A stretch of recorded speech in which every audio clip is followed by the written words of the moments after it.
సౌలు పౌలు అనడం చాలా సులువు, కానీ కొరింథీ పత్రికలో రాయబడిన రీతిగా ఒక నూతన సృష్టిగా మార్చబడ్డాడు. తన జీవితాంతము కూడా ప్రభు కొరకు బ్రతికిన ఒక శ్రేష్టమైన భక్తిపరుడుగా మనకు కనిపిస్తున్నాడు. సంఘ స్థాపన, సంఘ విస్తరణ కొరకు ప్రయాసపడి, సంఘాలు సమస్యల్లో ఉన్నప్పుడు సమస్యలను పరిష్కరించి, కొరింథీ సంఘానికి కూడా కొన్ని మాటలు తెలియపరుస్తున్నాడు. రెండు స్పందనలు కనిపిస్తాయి. వాక్యము ఎంత శ్రేష్టమైనదంటే ఆదికాండము చదివినా ఇప్పటికీ కూడా ప్రస్తుత కాలానికి కూడా వర్తించే, అన్వయించుకునే పాఠాలు కనిపిస్తాయి. దేవునికి స్తోత్రం చెబుతా. అందుకనే దివారాత్రము దేవుని వాక్యాన్ని ధ్యానించేవారు ఎవరంట? ధన్యులు.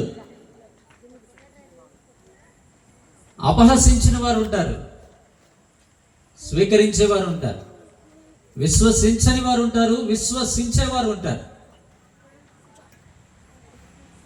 దేవుని వాక్యము నొచ్చుకుంటుంది, దేవుని వాక్యము స్పందనను కోరుతుంది.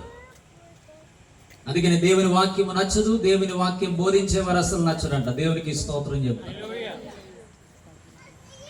ఎందుకంటే డిసిషన్ని కోరుకుంటుంది, సమాచారాన్ని ఇవ్వదు. కానీ నువ్వు మారాలని పలుమార్లు దేవుని వాక్యం ఏం చేస్తుందంటే మనలను గద్దిస్తూ ఉంటది, హెచ్చరిస్తూ ఉంటది, బుద్ధి చెబుతూ ఉంటది. కొందరు స్పందిస్తారు, కొందరు అసహించుకుంటారు, కొందరు విశ్వసిస్తారు, కొందరు విశ్వసించరు. ఎందుకంటే మార్పును కోరుకుంటుంది, సత్యం వైపుకు నడిపిస్తుంది. సిలువ సందేశం చాలా విషయాలను మనకు తెలియపరుస్తుంది. అదొక చిహ్నమే కాదు, మనకి అదొక సింబలే కాదు,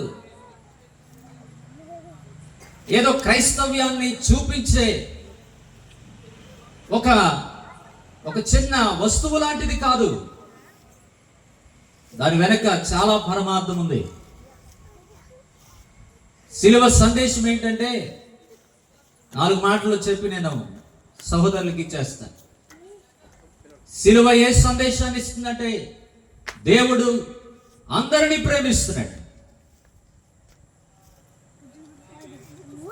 సిలువ సందేశం నువ్వు ప్రేమించబడుతున్నావు, నిన్ను ప్రేమించే దేవుడు ఉన్నాడు. యోహాను సువార్త 3:16 మనం గమనిస్తాం కదా, దేవుడు లోకమును ఎంతో ప్రేమించాడు. గొప్ప దేవుడు, గొప్ప ప్రేమ, గొప్ప త్యాగము, గొప్ప గమ్యము, గొప్ప రక్షణ. ఆయన నిన్ను ప్రేమిస్తున్నాడు. ఇంత భారముగా ఈ కూడికలు ఏర్పాటు చేయడం యొక్క ముఖ్య ఉద్దేశం ఏంటంటే, నాకు తెలిసింది ఏంటంటే వాళ్ళందరూ చాలా చక్కగా ఎంప్లాయ్ చేయబడ్డారు. చక్కటి ఎంప్లాయ్మెంట్ ఉంది వారికి. మేము పొందిన ఈ ప్రేమ ఇతరులు పొందాలి, మా గ్రామస్తులు పొందాలి, మా స్నేహితులు పొందాలి అని కూడికలు ఏర్పాటు చేశారు. ఈ వాక్యము, ఈ వార్త, ఈ సిలువ సందేశం మనకు తెలియపరిచేది ఏంటంటే దేవుడు మనందరినీ ప్రేమిస్తున్నాడు. వ్యక్తిగతంగా నిన్ను ప్రేమిస్తున్నాడు, నిన్నుగా ప్రేమిస్తున్నాడు. ఈ లోకంలో దొరికే ప్రేమలన్నీ మనల్ని బట్టి వచ్చేవి కాదండి, మనకున్న వాటిని బట్టి, మనకున్న వారిని బట్టి వచ్చే ప్రేమలు. సహోదరులు, ఒకరోజు భోజనం వండడం మానేయండి.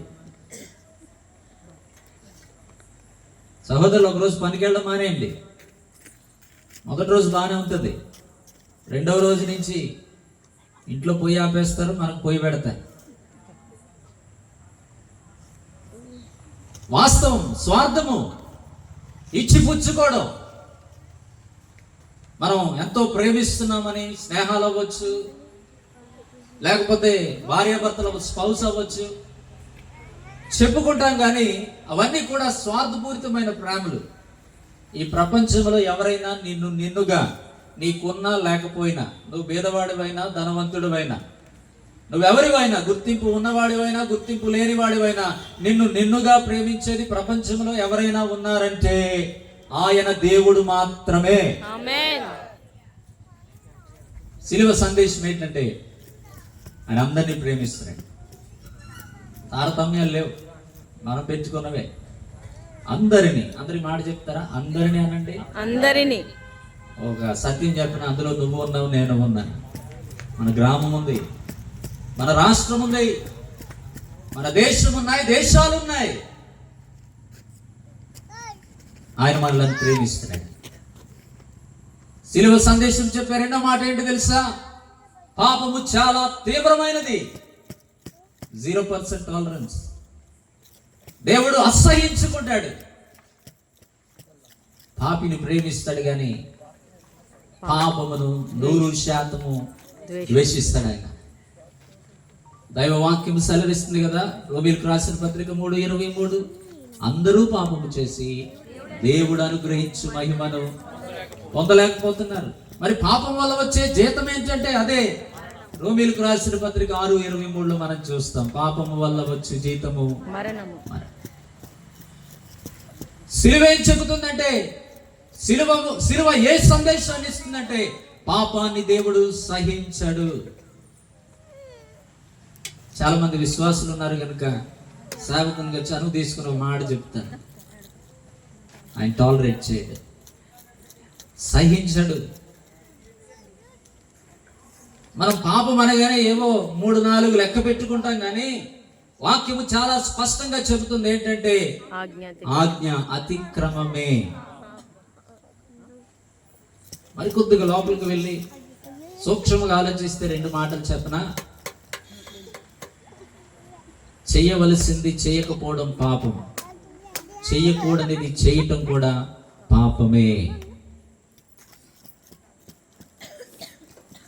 దేవుడు తన కుమారుణ్ణి అలా చంపడానికి ఏమాత్రము కూడా వెనకడుగు వేయలేదు.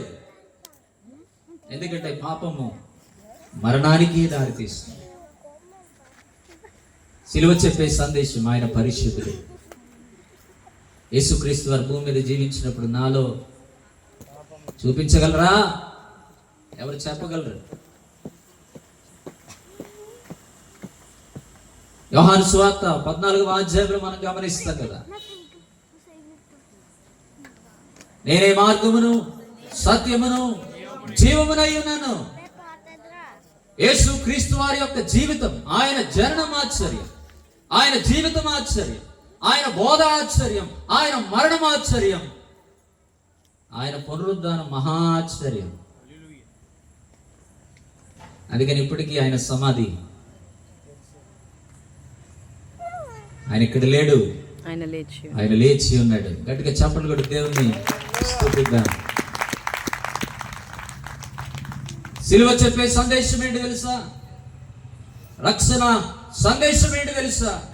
ఆయన పరిశుద్ధుడు, ఆయన నిన్ను ప్రేమిస్తున్నాడు, ఆయన పాపముని ఏమాత్రము కూడా సహించడు. మనొక నిందితునిగా మనుషులు చేయొచ్చు, ప్రపంచం చేయొచ్చు. దేవుడు ఎటువంటి వాడంటే పరిష్కారం చూపేవాడంట. సిలువిచ్చే సందేశం ఏంటి తెలుసా? అతి ప్రాముఖ్యమైన సందేశం. నీకు రక్షణ ఉంది, నీకు విడుదల ఉంది, నీకు క్షమాపణ ఉంది, నీకు ఒక గమ్యం ఉంది, నీకు ఒక సంతృప్తికరమైన జీవితం ఉంది, నీకు సంతోషం ఉంది, నీకు సమాధానం ఉంది. ఈ సందేశం విని మనం ఆయన్ని స్వీకరించగలిగితే, 2 గుంపులు చెప్పాను కదా, విశ్వసించిన వారు, విశ్వసించని వారు. చాలా మందికి ఎందుకంటే ఎందుకు అడవడి? మేము అనుభవించాం, మీరు అనుభవించాలి, వీరు అనుభవిస్తున్నారు, అనుభవించారు, మీరు అనుభవించాలని ఆ సమాధానం, ఆ సంతోషం, ఆ ప్రేమ, ఆ నిరీక్షణ ఎవరు పోగొట్టుకోకూడదు. ఆయన మాటలు విందాం. ఒకవేళ ఇంకా ఇక్కడ రక్షణ పొందని వారు ఉన్నట్లయితే మిక్కిలి అనుకూలమైన సమయం. చెప్పాను కదా, సిలువ ఓ నిర్ణయాన్ని కోరుకుంటుంది. ఒకవేళ రక్షించబడ్డావా, దేవుని కొరకు నమ్మకంగా ఈ కూటాల ద్వారా మనం అందరం కూడా మంచి తీర్మానం తీసుకుందాం. అంతము వరకు బలానమ్మకమైన మంచి దాసుడిగా మన ప్రయాణాన్ని మనం కొనసాగిద్దాం. దేవుడు మన కొరకు ఏర్పరిచిన గొప్ప గమ్యంలోనికి మనం అందరం అడుగు పెడదాం. మరొకసారి ఇటు అవకాశాన్ని ఇచ్చిన సహోదరులకు అందరికీ ప్రత్యేకమైన వందనాలు. దేవుడు మనల్ని అందరినీ దీవించును గాక.